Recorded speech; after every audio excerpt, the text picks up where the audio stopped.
बिल्कुल, और उसी का इंतजार सभी को है। लोग जनादेश में ये स्पष्ट होगा कि आखिर सरकार किसकी बन रही है इन तीनों ही राज्यों में। सीधा रुख करेंगे हमारे सहयोगी सूरज मोहन झा का, जो कि कांग्रेस मुख्यालय में इस वक्त मौजूद हैं। सूरज, मेघालय में आप रहे हैं और आपने जमीनी स्तर पर वहां की सियासत को बहुत बारीकी से समझा है, और यह भी बताया जा रहा है कि मतदान के बाद जो सर्वेक्षण थे, उन सर्वेक्षणों में मेघालय में किसी भी पार्टी को पूर्ण बहुमत की सरकार मिलती हुई नजर नहीं बताई गई।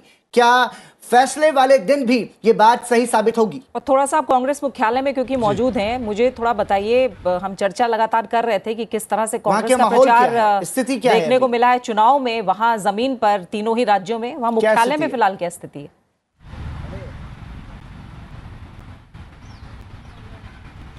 अगर प्रीति हम मुख्यालय की बात करें तो अभी सुबह का समय है, अभी ज़्यादा हलचल नहीं है यहाँ पर, और ये ऐसा हो सकता है कि उनको नतीजों का एहसास अब सुबह सुबह हो गया हो। लेकिन अगर बात जब मेघालय की जहाँ तक अब कर रहे थे, तो मेघालय में पिछले 6 चुनावों से किसी भी दल को बहुमत नहीं मिला है। वहाँ पर अभी तक जो है हंग असेंबली ही का मैंडेट आता रहा है, और इस बार भी जिसकी संभावना ज़्यादा बताई जा रही है। तो उसका कारण, एक तो प्रमुख कारण है कि मेघालय जो है वो ट्राइबल स्टेट है और 3 हिल में बटा हुआ है, खासी, जैंतिया और गारो हिल में बटा हुआ है, और वहाँ पर राष्ट्रीय क्षेत्रीय के अलावा सब रीजनल पार्टीज जो हैं जिनके मुद्दे होते हैं, वो जो उन इलाकों के हिसाब से वोटिंग होती है। जैसे आप देख रहे हैं कि इस बार एनपीपी जो है सत्तारूढ़ पार्टी थी, मेघालय डेमोक्रेटिक अलायंस को उसने नेतृत्व किया, लेकिन सारे अलग अलग चुनाव लड़ रहे हैं। भारतीय जनता पार्टी सभी सीटों पर लड़ रही है, कांग्रेस भी लगभग सभी सीटों पर चुनाव लड़ रही है, एनपीपी ने भी 57 सीटों पर उम्मीदवार उतारे हैं। यूडीपी एक बहुत बड़ी ताकत है वहाँ पे खासी हिल में, जिसका प्रभाव खासी क्षेत्रों में रहा है। उसके जो नेता हैं लिंगदो, वो खासी समुदाय में अच्छी पकड़ रखते हैं, उनका भी हमने दखल अच्छा देखा। एलडीएफ, पीडीएफ, वीपीपी जैसे पार्टियां जो है, जो अलग अलग उसमें सब रीजनल्स में आप जाएंगे, तो अब जिलों में जाएंगे तो उनका प्रभाव आपको देखने को मिलेगा, और ये कहीं ना कहीं मैंडेट में भी दर्शाता है, क्योंकि सभी कुछ ना कुछ सीटें लेके आ जाते हैं।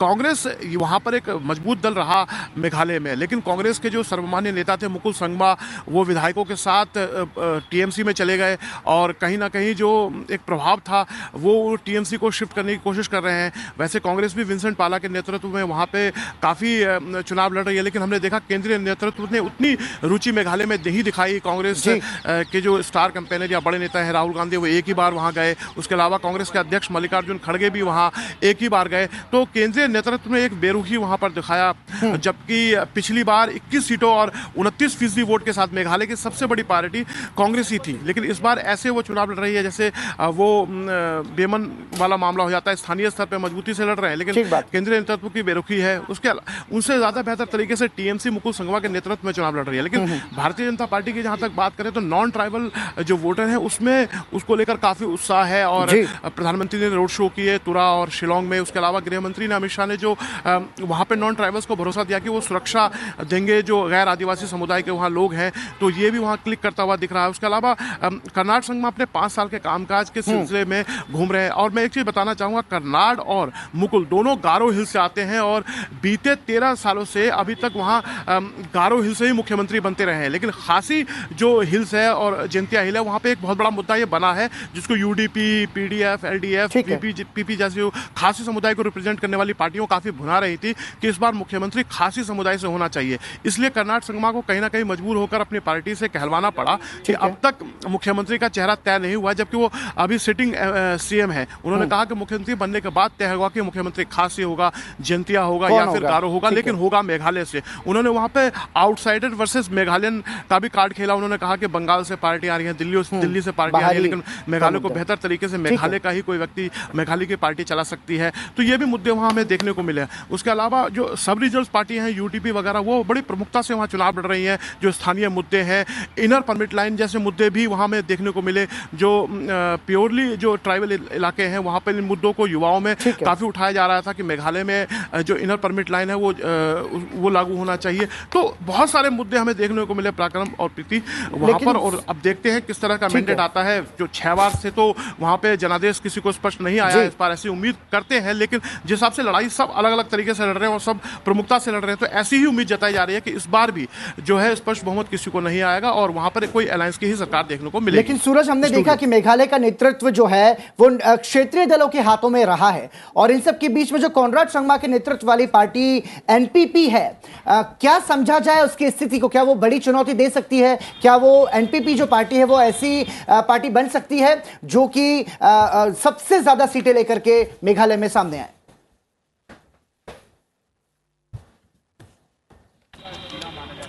अगर पराक्रम हम एनपीपी की बात करें तो कर्नाटक संगमा को पिछली बार 18 से 19% जो है 20% के आसपास वोट मिले थे और 18 सीटें मिली थी। इस बार चूंकि वो 5 साल सिटिंग सीएम रहे और योजनाओं का क्रियान्वयन किया है, तो आप जब एक सिटिंग सीएम रहते हैं तो आपका प्रभाव, चूंकि वो गारो हिल से आते हैं, उनके पिताजी भी पीएस संगमा मेघालय का बहुत बड़ा चेहरा रहे, केंद्र की राजनीति में रहे, पूरे भारत में उनका प्रभाव था।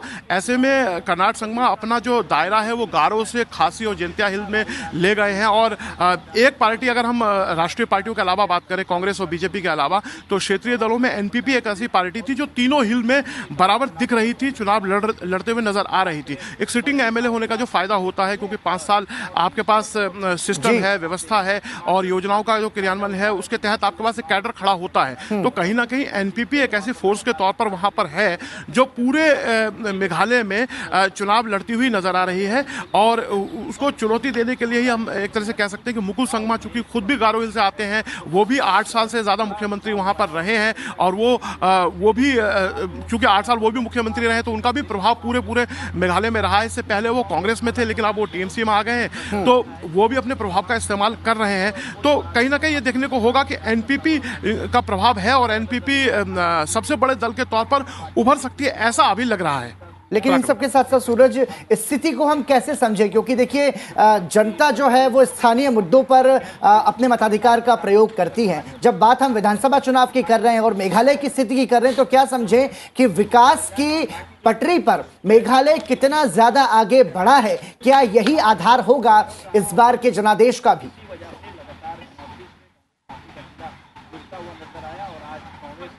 बिल्कुल, मेघालय की जहाँ तक हम बात करते हैं तो मेघालय को एक समय पे ईस्ट का स्कॉटलैंड कहा जाता था। पर्यटन की असीम संभावनाएं वहाँ पर हैं और एक से एक जो प्राकृतिक सौंदर्य के जो जगह वहाँ पर मौजूद है। एशिया का सबसे क्लीन विलेज वहाँ पर है, अंतर्राष्ट्रीय सीमाएं हैं, लेकिन जो टूरिज्म से वहाँ फ़ायदा होना चाहिए था वैसा लगता है वहाँ हुआ नहीं, क्योंकि आंकड़े बताते हैं 32% की जो आबादी है मेघालय की वो गरीबी रेखा से नीचे रहती है। इसी को लेकर जब प्रधानमंत्री ने शिलोंग में रोड शो किया था और जनसभा को संबोधित कर रहे थे, तो उन्होंने कहा था कि डबल इंजन की जब सरकार होगी तो कहीं ना कहीं टूरिज्म और इंफ्रास्ट्रक्चर का विकास करके टूरिज्म उनके लिए आर्थिक समृद्धि का एक कारण बन सकता है। इन सबके साथ साथ सूरज, उसके अलावा तमाम सारी जो स्थिति है, जो सियासत है, हालांकि जो रुझान इस वक्त सामने आ रहे हैं वो ये बता रहे हैं कि मेघालय में एनपीपी को बढ़त मिल रही है। क्या समझा जाए कि यही जो रुझान है वो नतीजों में भी पलट सकते हैं क्या? क्योंकि जो सियासत है वो सियासत अभी स्पष्ट सीधे तौर पर होगी कि फैसला क्या होगा, जनता का जनादेश क्या होगा, ये तो अब से थोड़ी देर में स्पष्ट होगा। लेकिन क्या समझा जाए मेघालय के लिहाज से जो एनपीपी को बढ़त मिल रही है, क्या ये नतीजे भी हो सकते हैं? लोगों के मुद्दे को उठा रहे हैं। देखिए, अभी तो शुरुआती रुझान है। पराक्रम और पोस्टल बैलेट्स जो हैं वो खोले जा रहे हैं। काफ़ी रिमोट और पहाड़ी इलाके हैं, धीरे धीरे रुझान आने शुरू होंगे। लेकिन हाँ, एक अनुमान जो सर्वे जो हुए एग्जिट पोल वो भी लगा रहे हैं, और चूंकि एनपीपी एक सत्तारूढ़ वहाँ पार्टी थी, तो ये अनुमान ये कहा तो जा रहा है कि एनपीपी सबसे बड़े दल के तौर पर उभर सकता है। लेकिन अभी चूंकि शुरुआती रुझान है, आने जो है तीनों हिल से भी जो है रुझान आने शुरू होंगे, उसके बाद हम ज़्यादा इसे बेहतर तरीके से समझ सकते हैं, क्योंकि और भी फोर्स वहां पे अच्छे तरीके से चुनाव लड़ रहे हैं। लेकिन हाँ, एक आम राय जो है वो कि एनपीपी सबसे बड़े दल के तौर पर उभर सकती है, ये तो तय सा लग रहा है। लेकिन अब चूंकि देखना होगा कि बाकियों का परफॉर्मेंस कैसे होता है, क्योंकि भारतीय जनता पार्टी ने भी 3 हिल में बहुत अच्छा चुनाव लड़ा है। ईस्ट खासी हिल, वेस्ट गारो हिल्स और रायभोई जो जिला है वहाँ भारतीय जनता पार्टी बहुत मजबूती से लड़ रही है। कांग्रेस का कैडर वहाँ काफी मजबूत रहा एक जमाने में। पिछली बार भी 28% से ज्यादा वोट कांग्रेस को मिले हैं। विंसेंट पाला वहाँ के स्थापित नेता हैं, खासतौर से खासी हिल के। तो ऐसे में देखना होगा कि अभी उस किस और ये जाता है। फिर यूडीपी का परफॉर्मेंस भी हमें जज करना होगा, क्योंकि वो बड़ी मजबूती से और म्यूजिक के साथ बड़े ही उत्साह के साथ उन्होंने भी चुनाव लड़ा है। तो हमें थोड़ी देर अभी इंतजार करना चाहिए कि किस तरह की तरफ के रुझान आते हैं। लेकिन हाँ, शुरुआती रुझान जिस तरह से एनपीपी को बता रहे हैं, ऐसा लगता है कि एनपीपी शायद सबसे बड़े दल के तौर पर उभर सकती है। पराक्रम। सबकी नजर है, चूंकि आज जनादेश का दिन है और 3 राज्यों का फैसला आपसे कुछ देर में पूरी तरीके से स्पष्ट होगा। सूरज, आप कांग्रेस मुख्यालय में मौजूद हैं। कांग्रेस की जो स्थिति है, हालांकि ये बड़ा सवाल हम भी यहां पर हमारे पैनलिस्ट से पूछ रहे थे कि आखिर क्या बड़ी वजह रही है कि कांग्रेस को जिस उत्साह के साथ मैदान में उतरना चाहिए था, राहुल गांधी का प्रदर्शन जिस तरीके से दिखना चाहिए था भारत जोड़ो यात्रा के बाद में, वो स्थिति पूर्वोत्तर में नदारद रही। क्या बड़ी वजह रही और मेघालय में कांग्रेस की स्थिति का आकलन आप कैसे कर पाएंगे?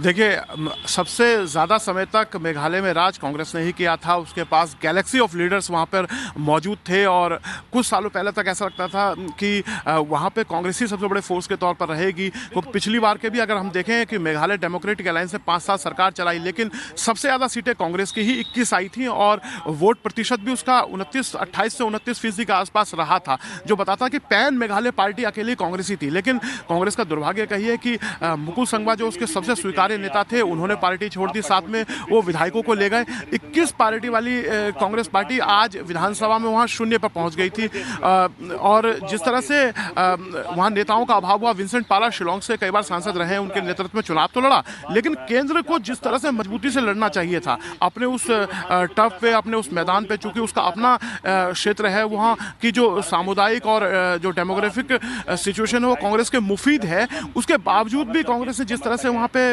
अपनी स्थानीय टीम को छोड़ दिया, ये अपने आप में एक बड़ा सवाल खड़ा करता है कि कांग्रेस के सबसे बड़े नेता स्टार कैंपेनर राहुल गांधी हैं, भारत जोड़ो यात्रा उन्होंने की, उसके बावजूद वो एक ही बार मेघालय गए। कांग्रेस अध्यक्ष मल्लिकार्जुन भी खड़गे भी एक ही बार मेघालय गए और ज़्यादातर बड़े नेताओं का वहाँ जमावड़ा नहीं हुआ, एक दिन के विजिट करवाए गए। तो वो कहीं ना कहीं सवाल करते हैं कि क्या कांग्रेस ने पहले ही मेघालय में हार मान ली थी, क्योंकि वहाँ की जो डेमोग्राफिक सिचुएशन है वो कांग्रेस के मुफीद है। भारतीय जनता पार्टी के मुकाबले में कांग्रेस ज़्यादा आसान वहाँ दिखती है, लेकिन उसके बावजूद भी जिस तरह से स्टार कैंपेनर्स की वहाँ का रोल नहीं रहा, रोड शो नहीं हुए या फिर जनसभाएं नहीं हुई, ये अपने आप में सवाल खड़ा करते हैं।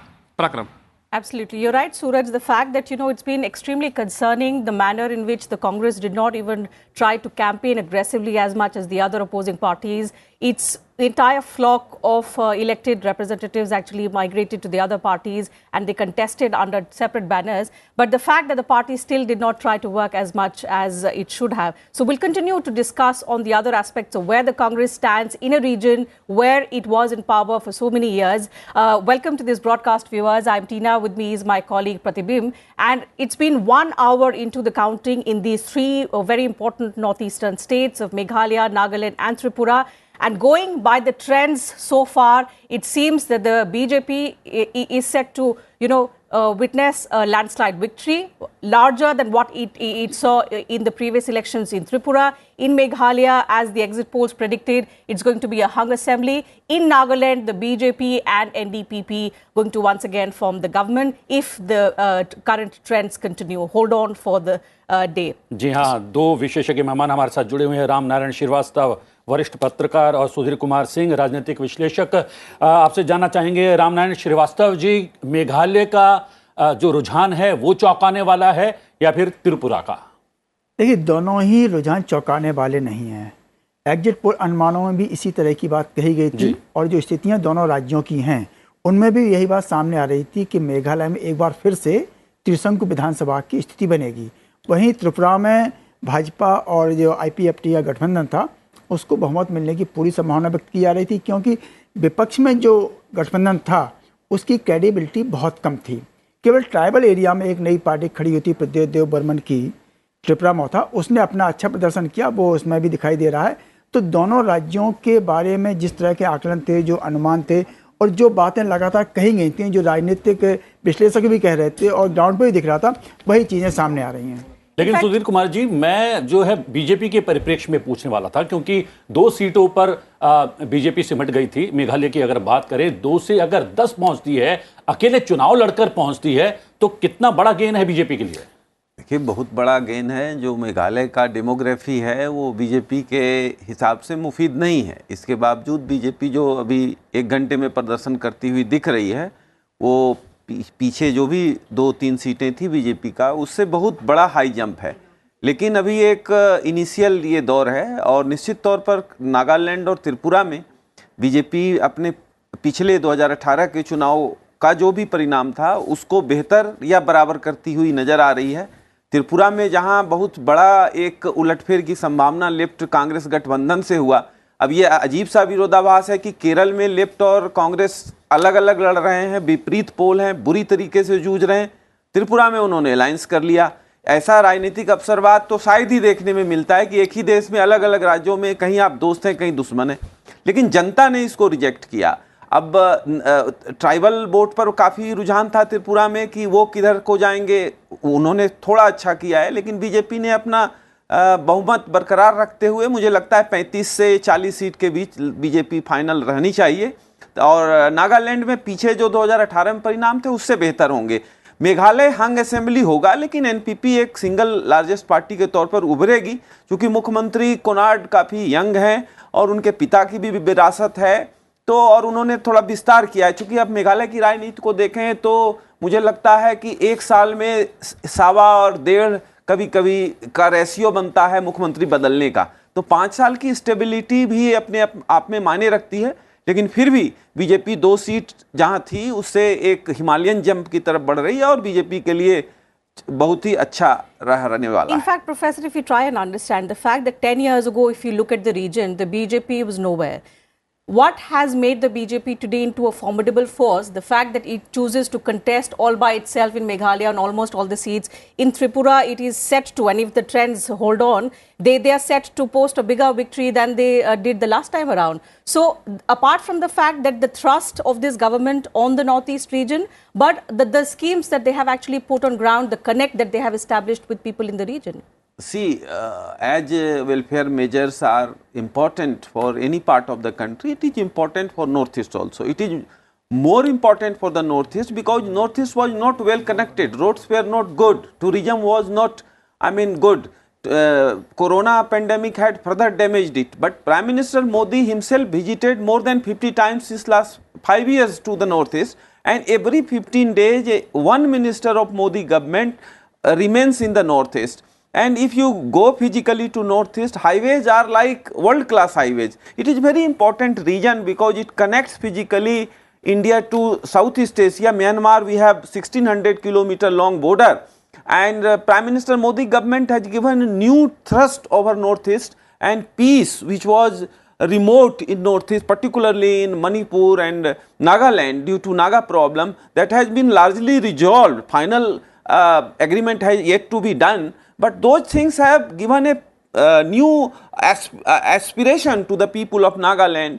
People of Tripura have also felt that it is a government which has not only promised but delivered also. Today polity is on the governance. You have to deliver. You can't only make a long claim and delivery is poor. People are not going to believe you. Yeah. And that has been reflected particularly in Meghalaya. Things are different, so we can hope that there will be a hung assembly, but BJP will be a larger number than previous one. We'll talk about Meghalaya in just a bit and which way these parties will go towards forming a government. But Mr. Srivastav, if we talk about Tripura, apart from these schemes, what has also helped the BJP is a change in strategy of changing the chief minister, something that it has also done in other states. Do you think that helped the BJP also to get this kind of victory as the numbers reflect? देखिए, त्रिपुरा में भाजपा की रणनीति साफ थी। उसने देखा पिछले 5 साल में सत्ता में जो चीज़ें सामने आई थी, जो डेवलपमेंट के उन्होंने काम किए, लेकिन एक सत्ता के लेकर के एक जनता में माहौल ही बनता है, एंटी इनकम्बेंसी बनती है, उससे भी निपटना था। इसीलिए उन्होंने समय रहते हुए मुख्यमंत्री बदला। वो एक रणनीतिक इनकी एक मुहिम थी, रणनीतिक दाव था जो सटीक बैठा हुआ है। यही वजह आज जो अभी रुझान जो आ रहे हैं उसमें भाजपा आगे दिख रही है। त्रिपुरा की एक बात और महत्वपूर्ण है कि त्रिपुरा में एक बंगाली बहुत ज़्यादा है वहाँ पर, एक तो उसको लेकर ही बीजेपी से, और दूसरा ट्राइबल, ये 2 ऐसे कॉन्फ्लिक्ट एरिया थे जहाँ बीजेपी को बहुत संभल के काम करना था, और दोनों को साधने के लिए उसने दूसरी पार्टियों से आए नेताओं को भी उन्होंने साथ में रखा है। मानिक साहब भी दूसरी पार्टी से आए थे, भाजपा के मूल कार्यकर्ता थे, उनको आगे बढ़ाया। तो एक ऐसा विश्वास उन्होंने वहाँ के राजनेताओं में, वहाँ की जनता में, और जो पूरे वहाँ की एक भौगोलिक स्थिति, वहाँ की क्षेत्रीय जो एस्पिरेंट थे, उनको लेकर भी उसने समझने की कोशिश की।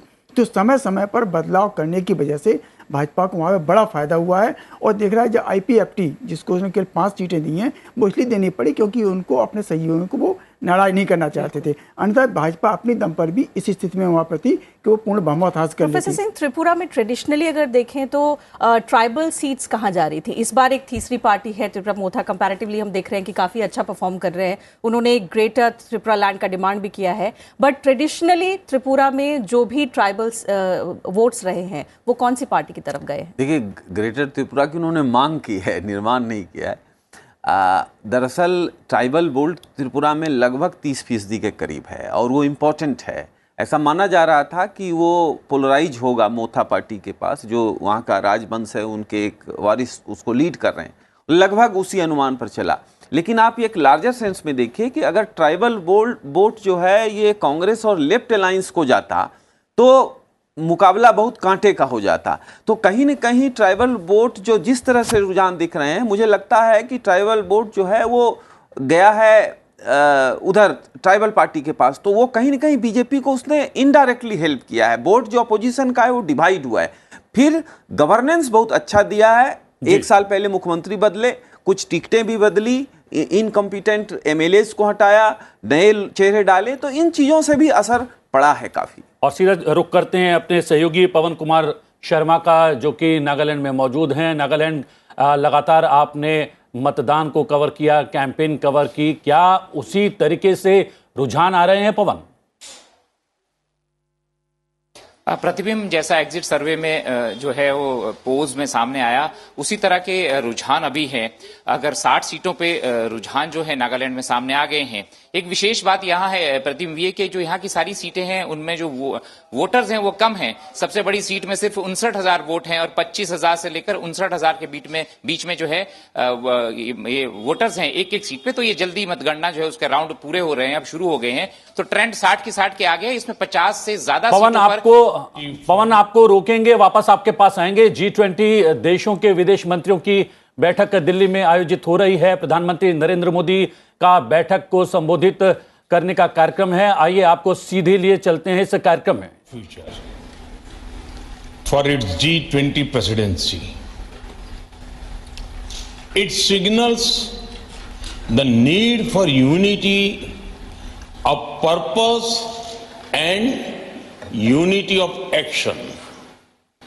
I hope that your meeting today will reflect the spirit of coming together for achieving common and concrete objectives.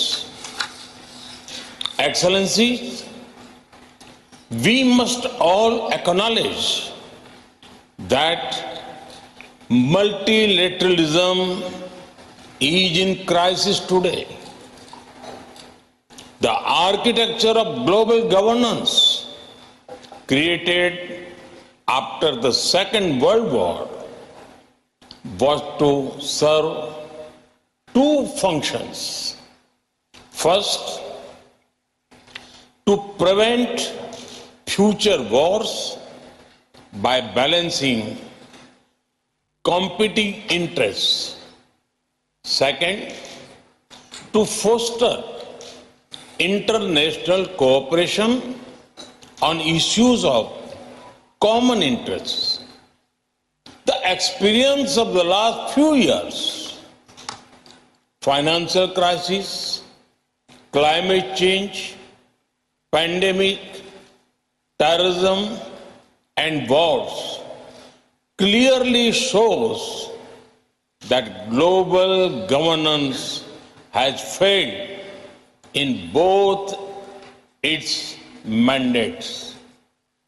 We must also admit that the tragic consequences of this failure are being faced most of all by the developing countries. After years of progress, we are at risk today of moving back on the sustainable development goals.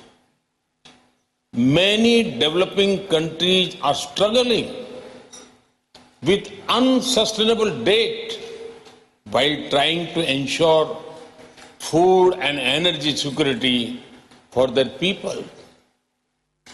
They are also the ones most affected by global warming caused by richer countries.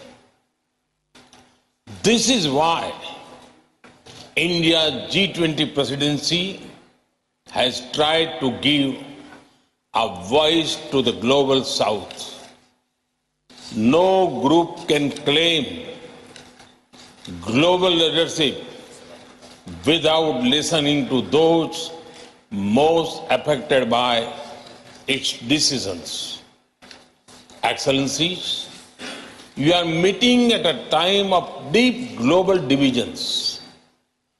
As Foreign Minister, it is but natural that your discussions are affected by the geopolitical tensions of the day. We all have our positions and our perspectives on how this tension should be resolved. However, at the leading economies of the world, we also have a responsibility toward those who are not in this room.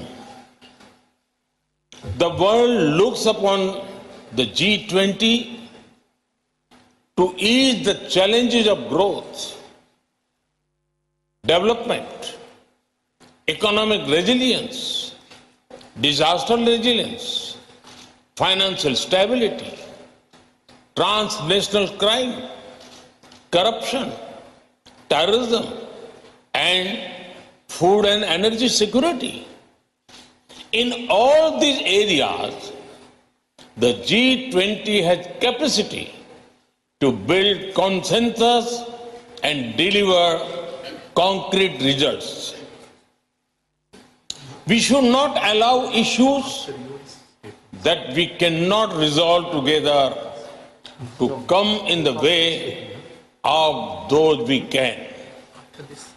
As you meet in the land of Gandhi and the Buddha, I pray that you will draw inspiration from India's civilizational ethos to focus not on what divides us, but on what unites us. Excellencies, in recent times, we have seen the most disastrous pandemic of a century. We have witnessed thousands of lives lost in natural disasters. We have seen global supply chains break down during times of stress. We have seen stable economies suddenly overwhelmed by debt and financial crisis.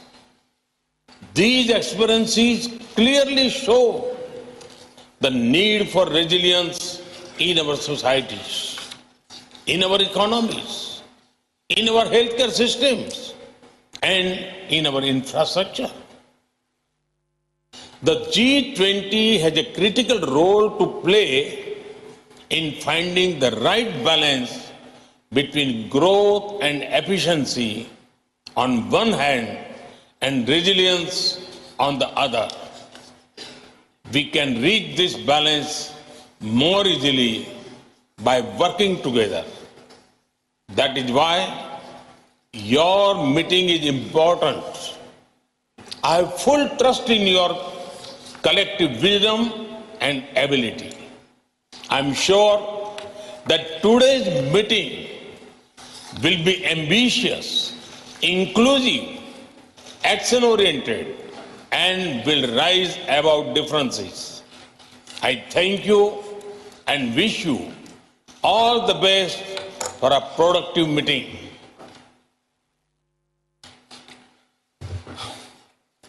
G20 देशों के विदेश मंत्रियों की बैठक के दौरान प्रधानमंत्री नरेंद्र मोदी का संबोधन और बात कर लेते हैं पूर्वोत्तर के 3 राज्यों की मतगणना की और जो रुझान यहाँ पर आ रहे हैं रामनारायण जी, और रुझान से तो ऐसा लगता है कि कहीं ना कहीं मेघालय में एक बार फिर से सत्तारूढ़ होने वाला है। पहले से ही सत्तारूढ़ दल बीजेपी गेन करती नजर आ रही है, लेकिन सत्ता में उसकी भूमिका बहुत ज़्यादा नज़र नहीं आ रही है अगर रुझानों की बात करें तो। देखिए, मेघालय की राजनीति की बात करें तो केवल इस बार नहीं, पिछले 4 दशकों से 40 साल से वहाँ पर अलायंस गवर्नमेंट ही बनी है, किसी भी एक दल को बहुमत नहीं मिला है। इस बार भी वही स्थिति बनी, वहाँ पर कोई नई चीज़ नहीं आई है कि मेघालय की जिस तरह की भौगोलिक स्थिति, वहाँ पर जिस तरह की जातीय और सामाजिक समुदाय हैं, उनकी जो राजनीति है उसमें किसी भी एक दल को सभी समुदायों को समर्थन मिलना बहुत मुश्किल होता है। हालांकि एनपीपी जो कि संगमा की पार्टी है, उसने अपनी मेहनत की है, 5 साल का शासन दिया है, तो उसकी वजह से उसे थोड़ा लाभ मिला है।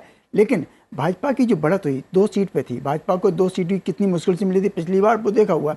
इस बार आगे बढ़ रही, 8 सीटें पहुंच रही है, तो निश्चित रूप से मेघालय जैसे राज्य में भाजपा की जो आगे बढ़ना है वो एक राष्ट्रीय दलों की वहाँ पे स्वीकारोक्ति है जो वहाँ की क्षेत्रीय एस्पिरेशन में, वो काफ़ी महत्वपूर्ण है। लेकिन दूसरे और छोटे दल भी हैं जो क्योंकि वहाँ पर लीडर्स के बेस पर पार्टियाँ ज़्यादा चलती हैं, पार्टियों के दम पर नेता नहीं चलते हैं, अपने अपने पॉकेट्स के लीडर्स हैं और वो अपने उसमें जीते और जिस पार्टी में होते वो वहाँ जीत जाती है। तो कोई नई बात मेघालय में देखने को नहीं मिल रही है। हाँ, ये जरूर है कि फिर से वही जो लोग अलग होकर चुनाव में गए थे फिर से एक साथ आकर के सरकार बनाएंगे। But what's also interesting, Professor Singh, is we are seeing while the BJP is set to gain from its existing 2 to maybe 8 to 10, the others, and which include the TMC, will also be somewhere in the double digits. Could the NPP then choose to go with the others rather than the BJP with whom they had a fallout? Or do you see these two parties coming together once again to form the government? See, first of all, BJP has replaced Congress as the core party in the Northeast. Clearly. This is number one. Second one, center support is very crucial to run the government in the Northeast due to certain prevailing situation. So I believe that NPP will choose BJP rather than TMC, because TMC, if they will align, then kind of problem they will face. So the thing will clear, but I believe if BJP will reach 10, then NPP will certainly make an alliance with the BJP. After all, an alliance government is supposed to be formed there, but for BJP it is a big gain. From 2 to 10 is 400% growth given the demographic situation of the state and entire, I mean minus Tripura, which is little bit favorable for BJP. Even Nagaland is totally different in terms of demography, and it is surprising for many political pundits how BJP is strengthening its roots in the Northeast, because Northeast is not representing a huge number of member of parliament, only 25, which is lesser than 5% member of the Lok Sabha. Because it is an integral part, an important part of the country, so BJP throw its weight towards Northeast to prove that even though it is not very important for political reasons, but BJP is interested to strengthen its roots in that particular area. लेकिन रामनारायण जी, एक बड़ी बात यह है कि अगर पिछले चुनाव की बात करें तो सिंगल लार्जेस्ट पार्टी कांग्रेस रही थी, लेकिन एनपीपी इस बार अलग से चुनाव लड़ने के बावजूद भी सिंगल लार्जेस्ट पार्टी बनती हुई नजर आ रही है। और जैसा कि टीना ने कहा भी, क्या दूसरे दलों के साथ मिलकर वो सरकार बना लेगी? अभी तो रुझानों में बहुत आगे है वैसे भी वो। देखिए, पिछले 5 साल की आप मेघालय की स्थिति देखिए, एक स्थिर सरकार, एक मुख्यमंत्री, इसका बहुत बड़ा असर पड़ा है। और यही वजह है कि एनपीपी को जो समर्थन मिला है, कुनार समूह समर्थन मिला, वो इसीलिए मिला है क्योंकि एक स्थिर सरकार नॉर्थ ईस्ट में जो होना संभव नहीं होता है उन्होंने दिया है, तो उसका फायदा मिला। दूसरा क्या, अगर आप ये भी बता दें कि एनपीपी और बीजेपी के अलग होने की खास वजह क्या थी? क्या वो वापस आ सकते हैं? बिल्कुल आ सकते हैं। वहाँ पे भाजपा ने सोचा हमको अपनी ताकत बढ़ानी है, एनपीपी से कोई झगड़ा नहीं था, कोई कुछ मुद्दे थे, मतभेद हमेशा रहते, जो अलायंस होता ही है, लेकिन भाजपा को आगे बढ़ना है तो बहुत दिन तक वो 2 सीटों लेकर के 60 सदस्यीय विधानसभा में नहीं रह सकती थी। उसके लिए उसे ज़्यादा सीटों पर चुनाव लड़ना ही था और भाजपा ने वो लड़के ज़्यादा सीटें ली ही हैं, तो उससे एनपीपी की सीटें कम नहीं। हाँ, जो इन दोनों के विरोध की जो ताकतें थी उनकी सीटें जरूर कम हुई हैं। अब वो साथ मिलकर के मेघालय के विकास के लिए और पूर्वोत्तर की एक राजनीति में स्थिरता के लिए, वहाँ पे शांति के लिए जो एक स्थिति बनी थी 5 साल पहले, वो फिर से बनेगी मुझे लगता है। और फिर से एक अलायंस गवर्नमेंट बनेगी जिसमें भाजपा भी होगी, एनपीपी होगी और दूसरे दलों भी शामिल होंगे जो अभी अलग होकर लड़े हैं, क्योंकि उनमें केवल सत्ता की लड़ाई नहीं हुए थे, बल्कि वो अपनी ताकत बढ़ाने के लिए अलग हुए थे और वो अपनी ताकत के साथ फिर से एकजुट होंगे। You know, we've spoken about Meghalaya and Tripura, but forgotten about Nagaland, where it seems the BJP plus the NDPP is of course set to sweep the elections. Dr. Singh, if you could talk about Nagaland also, The BJP chose to go for a 20-40 seat distribution with the NDPP, making way for the NDPP to grow bigger. The fact that these are two, Nagaland and Meghalaya, are two Christian-dominated states wherein the BJP has made inroads, but the fact that it also wants to take its regional parties into alliance and work together. See, demography is like this, that BJP can't make its own government. They are compelled to align with the regional parties because you have a regional party history, long history in Nagaland, in Tripura, in Meghalaya, entire northeast roughly, minus Assam. So there is no option at all. But see, BJP has proved that in a hostile situation also, once its ideology is not accepted by larger political narrative, even though BJP is able to align with the regional party.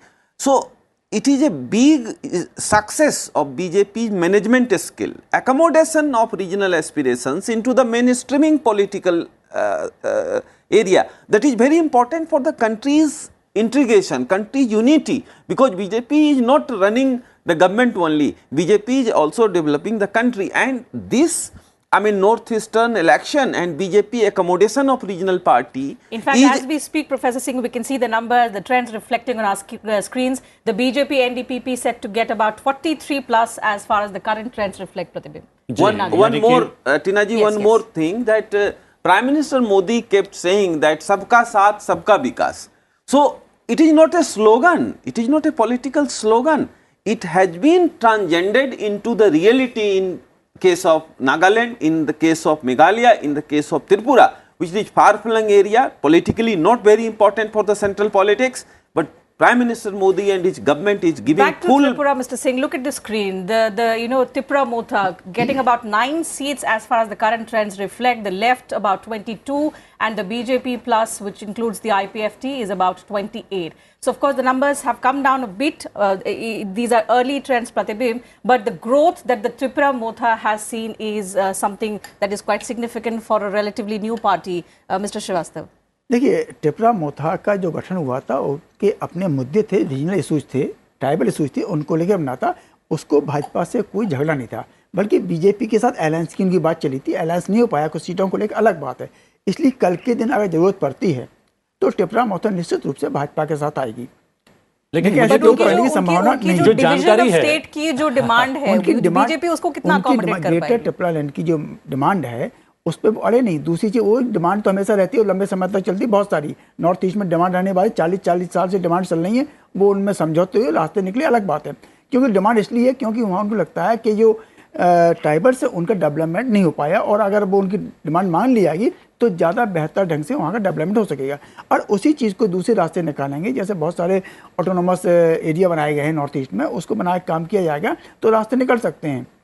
इसलिए उसमें कोई दिक्कत नहीं। North east में अलग तरह की politics होती है, तो उसमें कोई आप निजी दुश्मनी नहीं होती है, बल्कि कुछ मुद्दों को लेकर उनके अपने इश्यूज रहते हैं। If you look at the numbers, Mr. Singh, and if they are set to get somewhere in the double digits, the Tripura Motha, does it mean that apart from the autonomous, the ADC region, they are also performing well outside these tribal councils?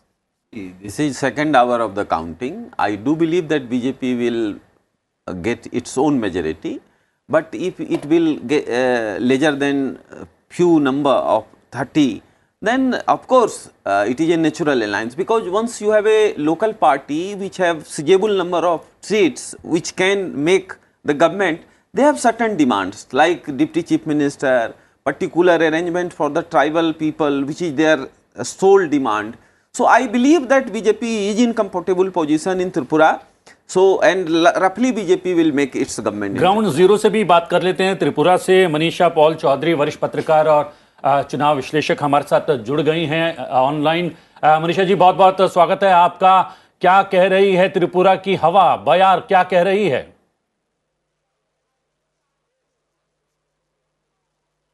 क्या तकनीकी वजह से connection नहीं हो पाया है? वापस जोड़ने की कोशिश करेंगे मनीषा पॉल चौधरी को। यहाँ पर मैं ये बात कह रहा था टीना कि जैसे राष्ट्रीय परिप्रेक्ष्य में चुनाव की बात आती है तो अमित शाह जी को माना जाता है रणनीतिकार, वैसे ही पूर्वोत्तर के राज्यों में कोई भी किसी भी राज्य में चुनाव होता है तो हेमंत बिस्व शर्मा का नाम आता है रणनीतिकार के तौर पर। तो क्या माना जाए सुधीर कुमार जी ये उनकी रणनीति काम कर गई है और कहीं ना कहीं जो एक दल जिसके साथ वो गठबंधन करना चाह रहे थे तिपरा मोथा, उसके अलग से चुनाव लड़ने के पीछे भी एक रणनीति काम कर रही थी। देखिए, विश्वकर्मा जी बहुत ही लोकप्रिय नेता हैं असम के और बहुत ही युवा हैं। उनको नॉर्थ ईस्ट की जानकारी बहुत ही अच्छी है और राजनीतिक तौर पर वो एक रणनीतिक नेता हैं और वो एक स्ट्रेटजिक डिसीजन लेते हैं। और कई एक बार राजनीति में आपको ऐसे डिसीजन लेने होते हैं जो कि लगता है कि गलत है लेकिन फाइनली वो सही साबित होता है। तो मुझे लगता है कि वो स्टार कैंपेनर भी रहे हैं, चीज़ों को समझते हैं। तो ये जो बीजेपी का ग्रोथ नॉर्थ ईस्ट में हुआ है, निश्चित तौर पर प्राइम मिनिस्टर मोदी को उसका क्रेडिट जाता है, लेकिन रीजनल लेवल पर उस संगठन को मजबूत करना, स्ट्रेटजी को स्ट्रेटेजाइज करने में विश्वकर्मा जी का बहुत बड़ा योगदान। जी, हम ऑनलाइन एक गेस्ट को जोड़ने की कोशिश कर रहे थे, एक के साथ एक और जुड़ गए हैं हमारे साथ। देवाशीष भट्टाचार्य और मनीषा पॉल चौधरी दोनों हमारे साथ वर्चुअली जुड़ गए हैं। बहुत बहुत स्वागत है आप दोनों का। देवाशीष, किस तरीके के रुझान हैं और क्या आपको लग रहा था जब मतदान हो रहा था त्रिपुरा में कि इसी तरीके के रुझान या फिर नतीजे सामने आएंगे? हाँ, ये तो प्रेडिक्टेबल था। त्रिपुरा में अभी जो ट्रेंड देख रहे हैं, ये ट्रेंड तो पहले से ही ऐसा होने वाला था, ऐसा हम लोग सोचा था, क्योंकि Tripura Motha may be they will be deciding factor Tripura. जो कांग्रेस सीपीएम एलाइज, ये एलाइज थोड़ा बहुत तो काम करेगा, थोड़ा बहुत काम करेगा, बट बीजेपी जो है इतना खराब रिजल्ट नहीं होगा। शायद त्रिपुरा मोथा का साथ लेके हो, ये खुद अकेला हो, बीजेपी गवर्नमेंट करेगा। अभी तक जो ट्रेंड है वो ट्रेंड में ये पता लगता है, बट ये नेक टू नेक फाइट चल रहा है, नेक टू नेक फाइट चल रहा है। Manisha ji, if you can hear me, the guests in the studio believe that if at all the BJP needs support, they might go with Tipra Motha. But on the ground, is there a probability that if the BJP plus needs help from the Tipra Motha, this relatively new party, which seems to be performing quite well, will go with the BJP?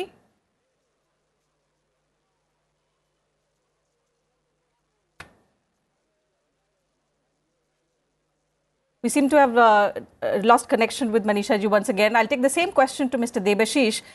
Mr. Debashish Bhattacharya, if you can hear me. Yeah, I can hear you. How probable are the chances of the BJP and the relatively new party that we're talking about, the Tipra Motha, aligning if at all they are required to come together and form the government? ये possible है, क्योंकि त्रिपुरा में traditionally जो tribal dominated जो parties है, जो left नहीं है, वो सब पार्टी सेंट्रल में जो गवर्नमेंट रहता है उसका साथ रहता है। एंड त्रिपुरा मथा का जो ग्रेटर त्रिपुरालैंड डिमांड है, ये डिमांड कोई भी नेशनल पार्टी वो एक्सेप्ट नहीं करेगा। ये सही है, बट ये भी सही है, उनका डिमांड जो है, Congress and CPM, they are not in parliament, they are not in central government. So CPM and Congress, Tripura Motha खुद का जो बेस है, वो बेस अगर पकड़ के रखना है तो कांग्रेस सीपीएम के साथ जाने से वो बेस पकड़ के नहीं रख पाएगा, क्योंकि वो दोनों तो किसी भी तरीके से उनका demand And more importantly, when the leader of this new party was earlier in the Congress, he fell out, he formed his own party. The chances are very unlikely that he would go back to the left and Congress alliance, something that seems to have been rejected by the people of Tripura. But Manisha ji जुड़ गई हैं, एक बार मैं चाह रहा हूं कि उनसे बात हो जाए। मनीषा, बहुत बहुत स्वागत है। लगातार कोशिश कर रहे हैं आपसे बात करने की, कनेक्शन कहीं ना कहीं डिस्कनेक्ट हो जाता है तो बात नहीं हो पा रही है। अभी बात चल रही थी देवाशीष भट्टाचार्य से, उन्होंने एक बात कही है कि अगर माकपा जो है वो कांग्रेस के साथ नहीं जाती तो शायद स्थिति उसकी बेहतर हो सकती थी। तो कांग्रेस के लिए कहा जा सकता है कि हम तो डूबेंगे ही सनम, आपको भी ले डूबेंगे। क्या यह स्थिति बन रही है त्रिपुरा में? स्थिति का अभी तक कुछ नहीं बोल सकती हूँ। बीजेपी 14 में आगे चल रही है, सीपीएम 15 में आगे चल रही है, त्रिपुरा मौथा 7 में आगे चल रही है और निर्दल 1। तो ऐसे चल रही है, समान समान भी है।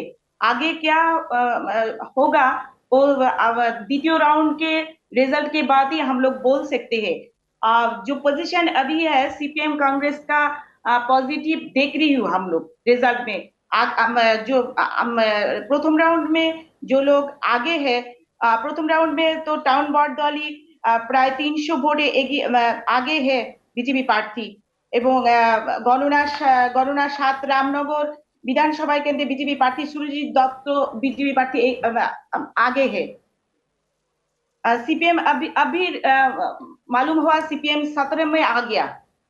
तो ऐसा हो रही है जो सेकेंड राउंड के बाद ही बोल सकती हूँ त्रिपुरा का जो चित्र आ जाएंगे वो सेकेंड राउंड के बाद ही बोल सकती हूँ। अब समान कभी चल रही है, कभी आगे चल रही है, ऐसे चल रही है। Of course, these are early trends, and we'll have to wait a little more to see what the final results are. But Mr. Singh, an important point about the Congress Party, it was a force to reckon with in the Northeast region just over a decade ago. Now, the kind of eroding of its base in the Northeast is something that should concern the party. My question to you is, after a relatively successful Bharat Jodo Yatra, they spoke about it a lot and they hailed it as a success.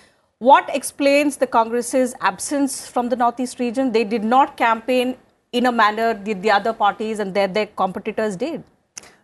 Whatever trend is visible, it is pathetic for the Congress party, because this area, entire three state where election is taking place and counting is on, is very, positive for the Congress ideology and Congress base.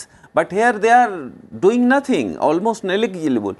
I don't know why they are totally absent from the electoral field. They, in fact, have conceded defeat before the election took place, because if in terms of high profile visits, hardly 2-3 visits have taken place from Mallikarjun Kharge or Rahul Gandhi or any such kind of leaders, because Congress doesn't have any strategy. They are hopeless kind of situation. So I believe this result will be a kind of mind opener for the Congress party. If they wish to be a dominant national opposition party, they need their presence into the entire regions of the country, and Northeast is very, very important. Absence of Congress presence, in the electoral terms here, is a great setback for the Congress party. जी, अगर बात करें मेघालय की, तो जैसे कि कहा कि सबसे बड़े दल के तौर पर एनपीपी सामने आ रही है, रामनारायण जी, सबसे बड़ा घाटा कांग्रेस को हो रहा है। 16 सीटें कम हैं अगर इन रुझानों को सही माने तो।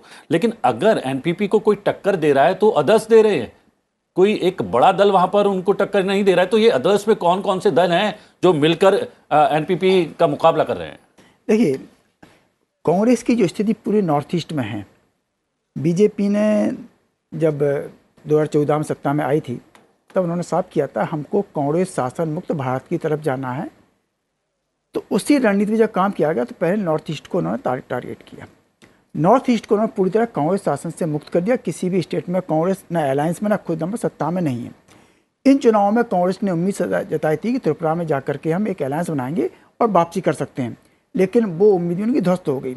नागालैंड मेघालय में कांग्रेस की अपनी स्थिति इतनी खराब हो चुकी है, नीचे उनके पास नेता ही नहीं बचे हैं, और जो नेता रहे भी है उनको केंद्र का सपोर्ट नहीं है, केंद्र सपोर्ट करने को तैयार नहीं है। केंद्र कभी चुनाव लड़ने की मनसा में होता, कभी नहीं होता, कई नेता जाते हैं कभी नहीं जाते हैं। तो कांग्रेस की स्थिति इतनी दयनीय है कि उसके कार्यकर्ताओं को यही समझ में नहीं आता उनकी पार्टी चुनाव लड़ने जा रही है या नहीं लड़ने जा रही है, या केवल कैंडिडेट उतारने जा रही है। तो कांग्रेस की जो स्थिति है वो केवल नॉर्थ ईस्ट नहीं, पूरे देश में देखिए। आप गुजरात के चुनाव में देखिए, कुछ राज्यों को छोड़ दिए जहाँ पे उनके स्टेट लीडर से मजबूत है, वहाँ को छोड़ करके बाकी राज्यों में कांग्रेस की जो हताशा वाली स्थिति है बहुत ज़्यादा बनी हुई है। सवाल अब नॉर्थ ईस्ट का करें तो मेघालय में जो छोटी पार्टियां हैं, जो इसकी यूडीएफ वगैरह जो पार्टनर थी पिछली गवर्नमेंट की, वो उनमें कई देर अलग अलग चुनाव लड़े हैं, वो फिर से एक साथ आएंगे।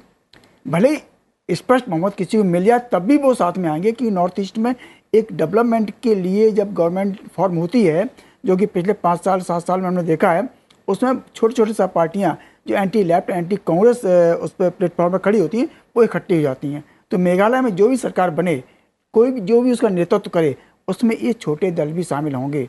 हाँ, तृणमूल कांग्रेस ने वहाँ पे जो थोड़ा सा अच्छा प्रदर्शन दिख रहा है अभी मेघालय में, तो उसकी वजह वहाँ के लोकल लीडर्स हैं और उनकी कोई पार्टी के प्रति प्रतिबद्धता ज़्यादा नहीं है, बजाय अपने क्षेत्र के प्रति। और जब सरकार बनेगी तो सरकार के साथ खड़े होंगे, भले ही पार्टी उनके साथ हो ना हो, पार्टी छोड़ने में भी उनको कोई गुरेज नहीं होता है। जी जी, CPIM में हमारे सहयोगी खड़े हुए हैं मोहम्मद फतह टीपू।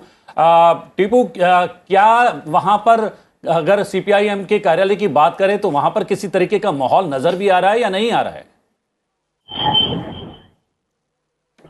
जहाँ पर हम सवेरे से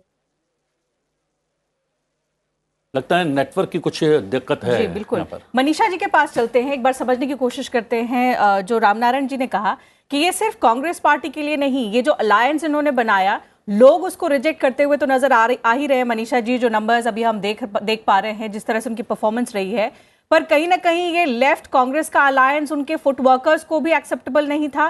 क्या ग्राउंड में इस तरह का भी देखने को मिला? क्योंकि कई बार होता है कि लीडरशिप लेवल पर अलायंस हो जाती है, पर वो वर्कर्स जो सालों से एक दूसरे के खिलाफ लड़ते आ रहे हैं, उनको आप अचानक से कहें कि आप साथ में काम करिए, क्या कहीं उस पर भी विरोधाभास रहा त्रिपुरा में? आप कांग्रेस के लिए बोल रही है इस जी, कांग्रेस और लेफ्ट अलायंस के फुट वर्कर्स का रिस्पॉन्स क्या था इस अलायंस को लेकर? ना, ऐसा तो देखने में नहीं मिल रही है, ऐसा देखने में नहीं मिल रही है। अभी जो चित्र वोट गणना से आ रही है, ऐसा चित्र नहीं मिल रही है अभी जो मालूम हो रही है, समान चल रही है सब कुछ। और आगे जो लीडर लोग हैं, उन लोगों का संयोग अच्छी है और डेवलपमेंट अच्छी किया, इसलिए तो वोट का जो संख्या है वो तो ठीक, कांग्रेस जोट का ज्यादा चल रही है। अभी 18 में आ गया और समान अभी चल रही है बीजेपी और वाम कांग्रेस। देवाशीष जी, ये सवाल मैं थोड़ा सा पलट कर पूछता हूं। ये वर्कर्स की बात तो यहां पर कर ली है, टीना ने एक सवाल किया है, लेकिन सबसे बड़ा कंफ्यूजन हो जाता है मतदाताओं के लिए, जो एक पार्टी को हमेशा अपना वोट देता आया है और अचानक उसका जो विरोधी पक्ष है वो साथ मिलकर चुनाव लड़ने लगता है, तो मतदाताओं के लिए कितना कंफ्यूजन पैदा होता है। और क्या वही कंफ्यूजन कहीं ना कहीं मतगणना के रुझानों में सामने आ रहा है? ऐसा है, जो जनता लोग चाह रही है इस टाइम वोट में। मनीषा, देवाशीष भी हमारे साथ जुड़े हुए हैं, देवाशीष से मैं जानना चाहूंगा एक बार। देवाशीष, आपने सवाल सुना? दोबारा पूछिए। मैं कह रहा था कि टीना ने कहा कि कहीं ना कहीं वर्कर्स के सामने एक कंफ्यूजन की सी स्थिति पैदा हो जाती है जब आप विरोधी पक्ष के साथ अलायंस करके चुनाव लड़ते हैं, तो ये कंफ्यूजन कार्यकर्ताओं के साथ साथ मतदाताओं के सामने और ज्यादा बड़ा होकर सामने आता है। एक्चुअली ये 18 साल नहीं, ये 23 साल तक जब त्रिपुरा ने इंडिया के साथ युक्त हुआ 59 में, उसका बाद जब पार्टी पॉलिटिक्स शुरू हुआ स्पेशली फ्रॉम 70, ये पूरा समय CPM कांग्रेस वन अगेंस्ट का खिलाफ था। But this is the first time Congress and CPM allies किया त्रिपुरा में। एंड जो कांग्रेस का CPM का जो बेनिफिशियरीज है, जो कैडर लोग है, वो कैडर लोग का अंदर बहुत सारा इंस्पिरेशन आया। But common people and common जो सपोर्टर्स है, कॉमन जो वोटर्स है, जो CPM को वोट देते हैं, जो CPM का पार्टी में नहीं आ रहा है, कांग्रेस का पार्टी में नहीं आ रहा है, बट वोट CPM को देते हैं, कांग्रेस को देते हैं, उनका अंदर एक दुविधा पैदा हुआ। क्योंकि त्रिपुरा में लास्ट 30 इयर्स में, 30 या 35 इयर्स में, ये बीजेपी आने के पहले 18 साल के पहले 35 इयर्स में बहुत सारा खून हुआ है। त्रिपुरा का ईच एंड एवरी डिस्ट्रिक्ट में, each and every sub division में बहुत सारा जो शहीद विधि लगा है, ये सब खून इधर CPM का रिजियम में हुआ है, इधर कांग्रेस का रिजियम में हुआ है। इधर CPM का लोग खून हुआ है, इधर कांग्रेस का लोग खून हुआ है। ये पूरा त्रिपुरा में ऐसा स्थिति है। ये पोजीशन में वर्कर्स जो है CPM का, जो CPM का कांग्रेस का वर्कर्स है, उन लोगों का बीच ये बेनिफिशियरी मिलेगा, हम बेनिफिट मिलेगा गवर्नमेंट होने से, ये कुछ अपॉर्चुनिस्ट अप्रोच काम किया, इसलिए थोड़ा बहुत फील्ड में बहुत पकड़ जमा लिया था। बट मासेस का अंदर इतना पकड़ नहीं था ये जोट लेके। नहीं तो अब देखिए जो 2018 में लास्ट असेंबली इलेक्शन में सीपीएम का वोट परसेंटेज क्या था? 43.2%। एंड बीजेपी का वोट परसेंटेज क्या था? बीजेपी का आईपीएफटी छोड़ के बीजेपी का वोट परसेंटेज था 43.3%। जस्ट 0.1% का अंतर था। right. जो आईपीएफटी मिला के बीजेपी हो गया था 50% का करीब। सीपीएम उनका जो लेफ्ट एलाइज है वो मिला के हुआ था 45 का करीब। बट वो हिसाब पकड़ने से बीजेपी एंटी इनकम्बेंसी के हिसाब से कुछ उनका वोटर तो कांग्रेस में वापस जाने वाला था। बट ये अभी तो क्लियर मेजोरिटी मिल जाना था, बट पब्लिक ने एक्सेप्ट ठीक तरह से नहीं किया, इसलिए अभी तक रिजल्ट यहां तक है। नहीं कांग्रेस सीपीएम एलायंस का ये पब्लिक एक्सेप्ट कर लेता तो अभी तक मेजोरिटी हो जाना था। अभी जो फाइट चल रहा है, ट्रेंड जो चल रहा है, ये कट्टर का ये BJP alliance and CPM Congress alliance. और सबसे बड़ी बात यह है कि मोहम्मद फतेह टीपू सीपीआईएम कार्यालय में इस वक्त मौजूद हैं। मोहम्मद फतेह टीपू, यहाँ पर बात चल रही है, देवाशीष भट्टाचार्य हमारे साथ जुड़े हुए हैं। उन्होंने कहा कि लगातार बरसों तक आमने सामने रहे हैं कम्युनिस्ट दल और कांग्रेस इस राज्य में। अचानक दोनों ने मिलकर चुनाव लड़ने का फैसला कर लिया। ये कंफ्यूजन कहीं ना कहीं पैदा हो गया है मतदाताओं के सामने और पार्टी वर्कर्स के सामने, इसलिए शायद ये रिजल्ट सामने आ रहे हैं। लेकिन कार्यालय में क्या माहौल है? क्या अभी भी कोई आशा नजर आ रही है कार्यकर्ताओं को या फिर सीपीआईएम के नेताओं को?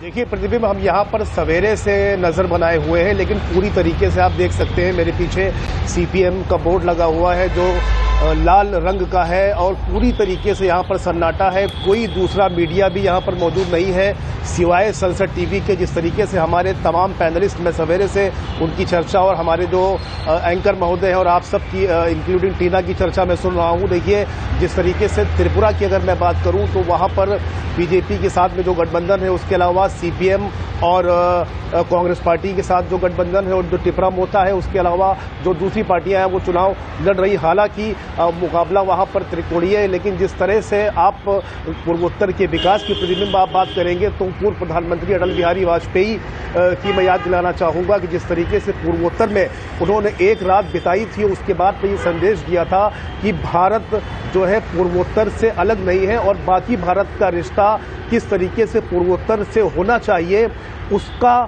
उसकी जो नज़ीर है वो 2014 में जब देश के प्रधानमंत्री नरेंद्र मोदी बने और 2016 के बाद में अगर हम 2003 के अपवाद को छोड़ें जब गेगांग अपांग अरुणाचल प्रदेश के मुख्यमंत्री बने थे बीजेपी में शामिल होने के बाद, तो 2016 के बाद से लगातार वहां पर बीजेपी का ग्राफ बढ़ रहा है। और सबसे बड़ी चीज़ ये है कि जो गवर्नमेंट की केंद्रीय सरकार की जो फ्लैगशिप स्कीम है, जो योजनाएं हैं और जो वहां पर रोड का संपर्क है, उसके अलावा जो गति शक्ति योजना है, तमाम जो योजनाएं हैं जिस तरीके से वहां के लोगों को जोड़ने का प्रयास चल रहा है, उसका एक तरीके से जो नतीजा है वो आप आने वाले चुनाव में देखने को मिलेगा। और सबसे बड़ी चीज़ ये है प्रतिबिंब, आप देख सकते हैं कि न सिर्फ वहाँ पे पूरे पूर्वोत्तर की अगर आप बात करेंगे तो 25 लोकसभा सीटें हैं, मौजूदा बीजेपी की 11 सीटें हैं। तो आगामी जो लोकसभा चुनाव होने वाला है 2024 में, उस लिहाज से भी महत्वपूर्ण है। अगर मान लीजिए कि हिंदी बेल्ट में कहीं ना कहीं बीजेपी की सीटें कम होती है तो ऐसे में वो उसकी भरपाई पूर्वोत्तर से करना चाहेगी। वहीं 14